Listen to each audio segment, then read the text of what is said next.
Bom, vamos lá. Deve ser realmente a 10ª vez em que eu começo a gravar esse vídeo. E sinceramente eu não sei muito bem como começar, não sou youtuber, mas eu acho que esse assunto é algo bem legal, algo que realmente mudou minha vida e eu acho que é importante eu, pelo menos, passar o meu ponto de vista sobre isso aqui. E se uma pessoa já for atingida e for ajudada por ele, eu já fico muito feliz, tá? Mas sem mais delongas, vou dar um pouquinho do meu contexto, vou dar um pouquinho do que é essa ideia de overemployment, de trabalhar em 2 empregos.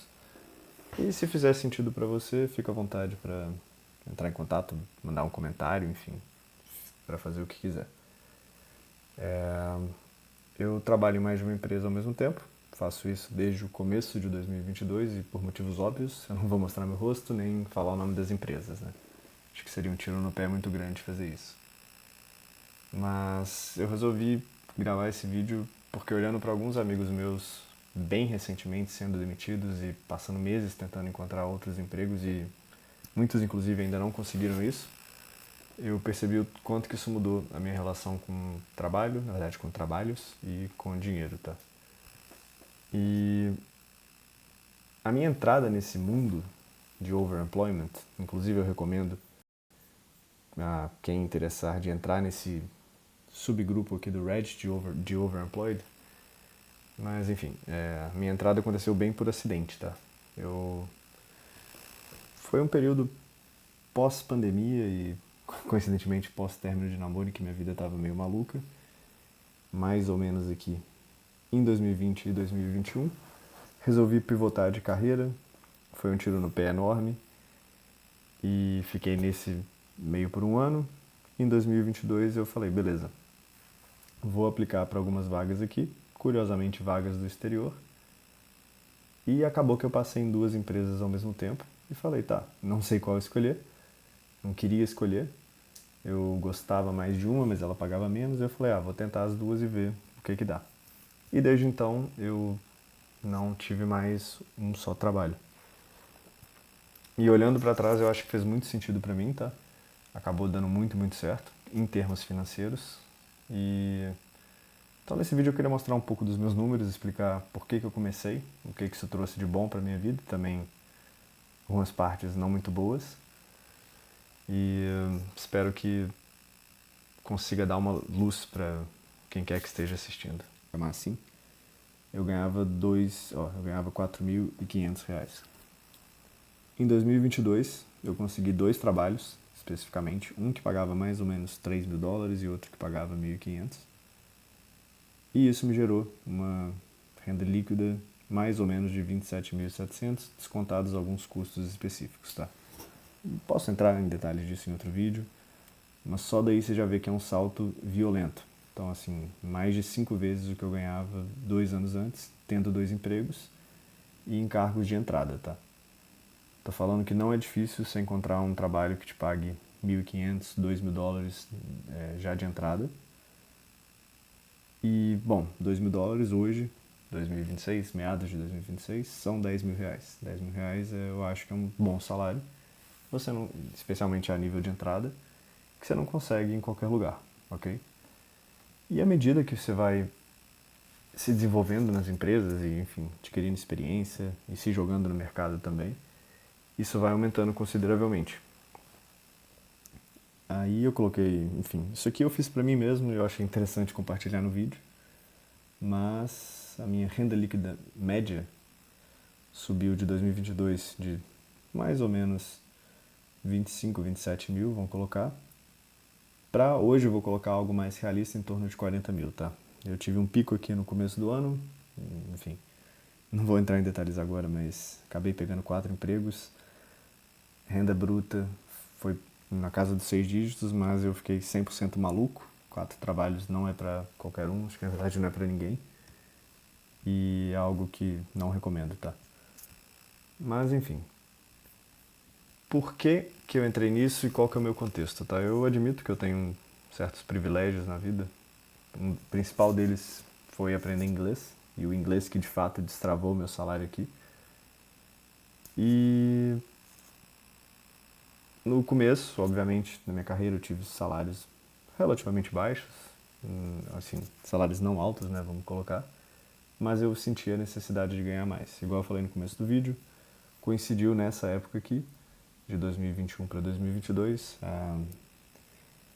toda a reserva da minha família estava acabando e, coincidentemente, eu consegui esses 2 empregos ao mesmo tempo e pude segurar a onda por muitos e muitos anos até eles eventualmente se estabilizarem. Isso aí foi uma das coisas mais importantes e mais gratificantes para mim, tá? Então, assim, foi algo que começou por acidente para mim e acabei resolvendo tentar as duas e deu certo. E só contando um pouquinho da minha história, foi mais ou menos aqui no gráfico, beleza? Tava com 2 empregos. Depois de mais ou menos uns 3 meses e meio nessa pegada, eu falei, ok, tenho tempo para tentar puxar mais um. E acabei puxando um terceiro emprego aqui. E a minha receita líquida, vamos chamar de salário, né? Meu salário líquido foi de 20 mil para cerca de 30 e tantos. Enfim, eventualmente diminuindo com o tempo, por gastos adicionais que eu ia tendo referentes ao trabalho, tá? Mas ainda assim foi algo muito gritante, foi algo muito surpreendente para mim. Assim, na minha idade, hoje eu tenho 29 anos, na época eu tinha 26, algo assim. 26, 25 é um salário muito, muito alto mesmo. E o nível de segurança financeira que isso me trouxe foi absurdo e por isso eu decidi continuar, tá? Em alguns momentos aqui a ganância falou mais alto e eu acabei tentando mais empregos, e, enfim, fui encavalando toda a minha rotina. Mas a gente aprende com isso, certo? Mas enfim, essa é a minha progressão. Eu acho que o que a gente pode ver aqui é que eu, desde 2022, estou no mínimo em 2 empregos. Fico alternando entre 2 e 3 num ritmo saudável. Tentei 4 empregos 2 vezes, não foi legal. E, bem, isso aqui me trouxe uma segurança hoje, no sentido de eu estar confortável de sempre que eu for demitido. Eu já tenho um processo bem definido aqui para conseguir um emprego rápido. Aqui foi uma das demissões. No mês seguinte eu já tinha um emprego. Aqui foi outra das demissões. 2 meses depois eu já tinha um outro emprego. E aqui também, espaço de um mês, uma demissão. E eu acabei conseguindo 2 meses depois consegui um adicional. Aqui foram mudanças relativamente estratégicas, tá? O meu salário por empresa acabou aumentando e eu queria diminuir a minha carga de trabalho. Então, para mim, fez muito sentido diminuir o ritmo, dado que eu fiquei num estágio de acumulação aqui durante alguns bons anos. Para a gente ter uma noção clara de que faz muito sentido, o meu salário acumulado nesses 108 meses aí foi algo bem... 108 meses não, tá? Vamos considerar, na verdade, de 2022 até 2026, então a gente está falando, na verdade, de 60 meses, um pouquinho mais, talvez. É algo muito, muito alto, pelo menos na minha concepção. Então, você ter essa paz financeira que você demoraria provavelmente 2, 3, 4 vezes mais seguindo um caminho de carreira tradicional, para mim não tem preço, falando assim, né?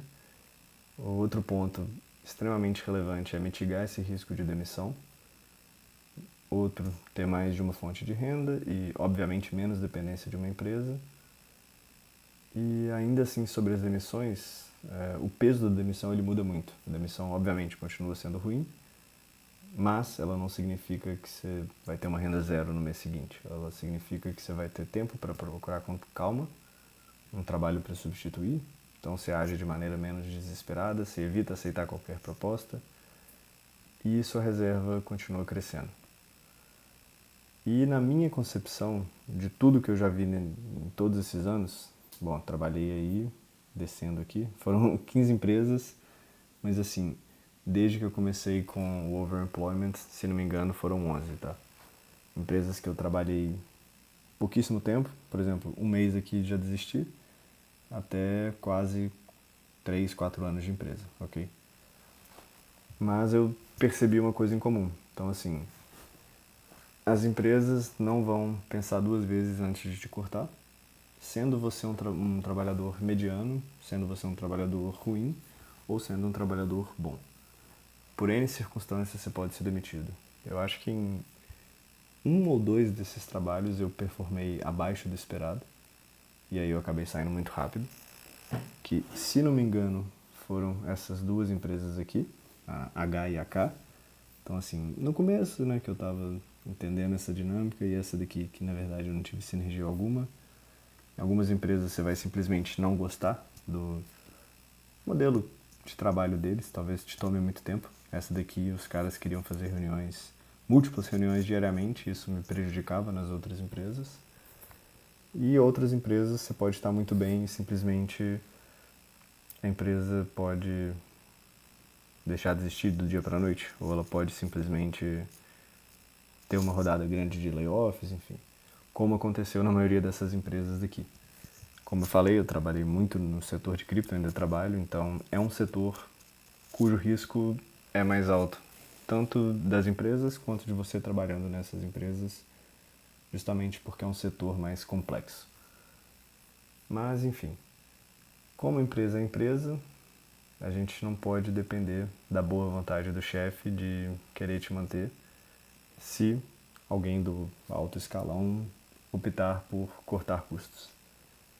Mas enfim, hoje em dia eu sinto que eu tenho muito mais confiança para entregar o que eu entrego, tenho mais coragem para discordar e propor melhorias dentro das empresas, tenho muito mais facilidade de sair de empresas e conseguir um novo emprego sem ter apego ao cargo. Obviamente tem apego às pessoas, algumas pessoas especificamente, mas o meu maior foco é na minha própria vida e no bem-estar que isso vai gerar, enfim, para minha família, para quem está ao meu redor. Então a ideia é você tratar um trabalho como uma relação profissional que vai te ajudar a chegar no seu objetivo final. Acho que para mim é a principal lição do overemployment. E algumas considerações, tá? Eu falei do inglês mais cedo, mas eu acho que sem o inglês a minha jornada teria sido muito mais lenta e muito mais morosa. Se você tem o inglês, você literalmente abre portas para empresas do mundo inteiro. Já trabalhei em empresas chinesas, empresas cujos donos eram ucranianos, alemães, israelenses e empresas americanas também. Então, assim, em todas elas eu falava inglês. Muito provavelmente eu não teria acesso a tantas empresas, não teria acesso a salários maiores se eu me limitasse ao português. Então, assim, igual eu falei, nasci numa família relativamente privilegiada em relação à média do Brasil, então eu tive acesso a estudo de inglês. E outra coisa, já para não desencorajar muita gente, inclusive, muitos dos meus colegas de trabalho tinham inglês básico ou intermediário, beleza? O inglês falado deles com certeza era básico e o inglês escrito era intermediário, mas mesmo assim eles estavam empregados nas mesmas empresas que eu e executavam o serviço bem. Então, assim, se o seu inglês é fraco ou mediano, não se limite de verdade. Aplica para as entrevistas, faz elas, as primeiras vão ser horríveis, as minhas primeiras foram ridículas, meu inglês totalmente travado, mas isso claramente não é um fator limitante. Estou falando porque eu já cruzei com mais de 200, 300 pessoas em todas essas empresas e pessoas de diferentes níveis de inglês, tá? Então, assim, não se desencorajem. E eu acho que a renda em moeda estrangeira é algo muito, muito ponto de virada. Porque, pô, um dos meus primeiros salários foi $2.500. Isso aí já eram R$ 7.500. O outro eram quase $3.000, que já eram quase R$ 15.000. Então, assim, um salário baixo em dólar, e, de novo, esses salários são baixos para as empresas lá, ele já representa muito aqui no Brasil. Então, se você eventualmente consegue dobrar o seu salário de 2 para 4, você de repente está ganhando $20.000 num só emprego. E o que é um salário normal para eles lá de fora, e inclusive barato, é um salário muito, muito alto aqui. Então, aproveite o benefício de estar no Brasil e receber em moeda forte, seja euro, seja dólar, enfim. E deixa eu ver o que mais que é importante de ser dito aqui. Talvez o ponto mais relevante para mim hoje em dia, tá? É tentar achar o equilíbrio entre dinheiro e qualidade de vida. Eu, particularmente, ainda não achei esse ponto de equilíbrio, como claramente visto aqui, enfim, meti 4 empregos há pouquíssimos meses, nem entendi, foi tão rápido assim, e foi uma época tão maluca que, sinceramente, a vida passou e eu nem percebi, sabe? Parece um pouco piegas ficar falando isso, mas o dinheiro é bom, obviamente, ele ajuda. É muito legal você criar reserva, você investir, você conseguir ajudar a família, ajudar pessoas próximas. É muito bom você viajar e aproveitar a vida com esse dinheiro. E principalmente ter menos ansiedade financeira. Mas, ao mesmo tempo, ele não é tudo. Então, assim, em muitos desses momentos daqui, principalmente nesses em que a gente tem 3 empregos, um empilhado em cima do outro aqui, e especialmente com 4 empregos, eu abri mão muito da minha saúde, muito de relacionamentos, com, enfim, com cônjuges, com amigos e com família principalmente. Abri muito mão do meu tempo livre e acabei perdendo parte do meu propósito. Então, assim, por mais que, pô, é muito, muito bom você ganhar um dinheiro violento aqui, mas ao mesmo tempo, e o resto da sua vida, sabe? Então, 4 anos se passaram aqui e eu fui focado em trabalho, mas eu ainda ficava pensando, pô, e aí? Eu não tinha um momento, e até hoje não tenho um momento, em que eu consigo ficar algumas poucas horas sem pensar em demanda de trabalho. Então, acho que esse é o lado ruim de overemployment, se você não consegue separar bem a sua rotina de vida pessoal e lazer com a rotina de trabalho, é algo muito, muito danoso mesmo. E é extremamente importante se policiar quanto a isso. Então, assim, por mais que você esteja em busca de mais de um emprego, consiga, teste, veja seus limites, não passe desses limites, apesar de que falar é muito fácil, eu já passei, continuo acima dos meus limites, mas estou tentando me recalibrar. Mas eu acho que o legal aqui é você simplesmente ir e testar. Vai, testa, vê as opções que estão ao seu alcance e vê se faz sentido para você. E muitas das vezes, com todo mundo que eu já conversei sobre isso e todo mundo que de fato implementou isso, acaba que no final faz muito sentido. Bom, esse é o primeiro vídeo, não sei se vão ter outros, não sei nem se isso vai chegar para alguém, mas se de fato chegar, se você tiver visto até aqui, muito obrigado. Se tiver alguma dúvida, pergunte. Acho que eu posso destrinchar em N tópicos aqui, desde como procurar empregos, como melhorar o seu LinkedIn, como criar mais de um LinkedIn para poder não ser pego. E, enfim, todas as estratégias para estar constantemente sendo chamado para entrevistas, para novas empresas e até ativamente prospectar novos trabalhos. Só mandar uma mensagem aí. Obrigado.